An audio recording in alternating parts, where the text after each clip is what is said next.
I am the Tofu Golem. Please enjoy the video.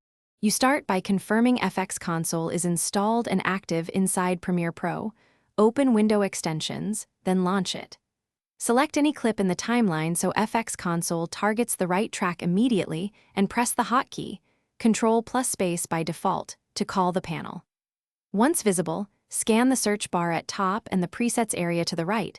These are your speed tools. Make sure the effects panel remains open while you work because FX Console references those libraries directly, which saves time. Now you use the search field. Type the effect name or a keyword and let FX Console's fuzzy search find matches quickly. Once the target effect appears, press Enter to apply it to your selected clip. If you want to limit application, hold Alt or Option while confirming to affect only the selected segment. After applying, adjust parameters in Effect Controls. FX Console often inserts presets into a list you can drag to reorder. Make sure to preview playback to confirm stacking and parameter behavior before proceeding. Finish by using batch actions. Select multiple clips and run FX Console's batch apply to push an effect across cuts. This saves repetitive work.